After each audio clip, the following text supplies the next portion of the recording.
गौतम बुद्ध की कहानी। गौतम बुद्ध, जिन्हें सिद्धार्थ गौतम के नाम से भी जाना जाता है, का जन्म लगभग 563 बीसी लुम्बिनी वर्तमान नेपाल में हुआ था। वे एक क्षत्रिय राजा शुद्धोधन के पुत्र थे।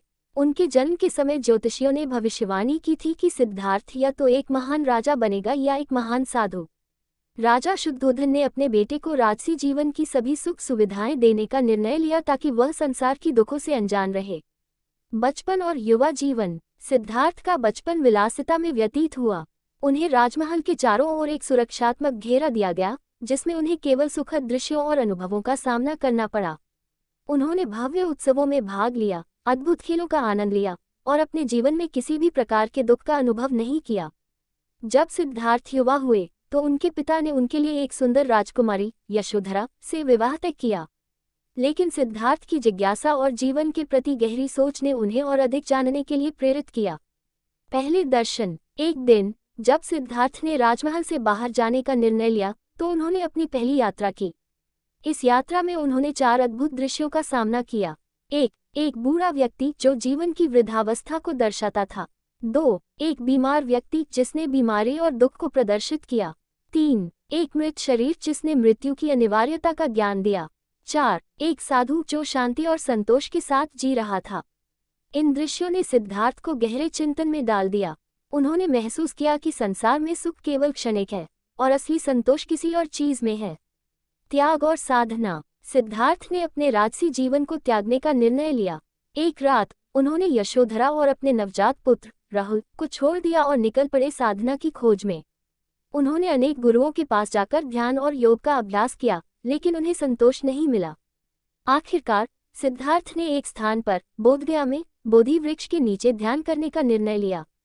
उन्होंने संकल्प लिया कि वे तब तक ध्यान करते रहेंगे जब तक उन्हें सच्चाई का ज्ञान नहीं हो जाता। बोधि ज्ञान की प्राप्ति। सिद्धार्थ ने कई दिनों तक कठोर साधना की, लेकिन फिर भी उन्हें सच्चा ज्ञान नहीं मिला। एक रात उन्होंने अपनी स्थिति को समझा और निर्णय लिया कि कठोरता से कुछ नहीं होगा। उन्होंने मध्यम मार्ग अपनाने का निर्णय लिया, जिसमें संतुलित आहार और साधना शामिल थी। वह उस रात ध्यान में बैठे और गहन ध्यान में चले गए। इस ध्यान में उन्होंने सभी जीवों के दुख, जीवन के 4 सत्य और दुख के कारणों को समझा।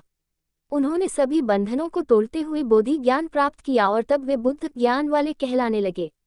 बुद्ध की शिक्षाएं। बुद्ध ने अपने ज्ञान को अन्य लोगों के साथ साझा करने का निर्णय लिया।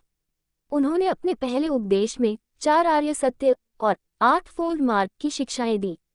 1 4 आर्य सत्य। दुख है, दुख का कारण है, दुख का अंत संभव है, दुख के अंत का मार्ग है। 2 8 फोल्ड मार्ग। सही दृष्टि, सही संकल्प, सही वाणी, सही क्रिया, सही आजीविका, सही प्रयास, सही स्मृति, सही ध्यान, अनुयायियों का निर्माण। बुद्ध की शिक्षाएं तेजी से फैलने लगी। उन्होंने विभिन्न वर्गों के लोगों को अपनी ओर आकर्षित किया। राजाओं से लेकर साधारण लोगों तक सभी ने उनके विचारों को स्वीकार किया। बुद्ध ने भिक्षुओं का एक समुदाय स्थापित किया, जिसे संघ कहा गया।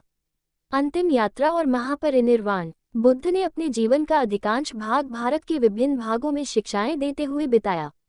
लगभग 80 वर्ष की आयु में वे कुशीनगर पहुंचे। वहां उन्होंने अपने अनुयायियों को अंतिम उपदेश दिया और कहा कि सभी को अपने मार्ग पर चलना चाहिए। इसके बाद उन्होंने शरीर का त्याग किया और महापरिनिर्वाण को प्राप्त हुए। प्रभाव और विरासत। गौतम बुद्ध की शिक्षाएं आज भी विश्वभर में प्रचलित हैं। उनके द्वारा स्थापित बौद्ध धर्म ने लाखों लोगों के जीवन को प्रभावित किया। उनकी शिक्षाएं केवल धार्मिक दृष्टि से नहीं, बल्कि नैतिकता, मानसिकता और मानवता के प्रति दृष्टिकोण में भी महत्वपूर्ण हैं। गौतम बुद्ध ने सिखाया कि जीवन में दुख है, लेकिन उससे मुक्ति का मार्ग भी है। उनके जीवन और शिक्षाएं आज भी हमें प्रेरित करती हैं कि हम अपने जीवन को बेहतर बना सकें और दूसरों के लिए भी सुख और शांति का मार्ग प्रशस्त कर सकें। गौतम बुद्ध का जीवन एक साधारण मानव की यात्रा से आरंभ होकर एक महान गुरु की ओर अग्रसर हुआ, जो मानवता के लिए एक अमूल्य धरोहर छोड़ गए। उनका संदेश आज भी प्रासंगिक है और हमें सिखाता है कि सच्ची खुशी और शांति हमारे भीतर ही है।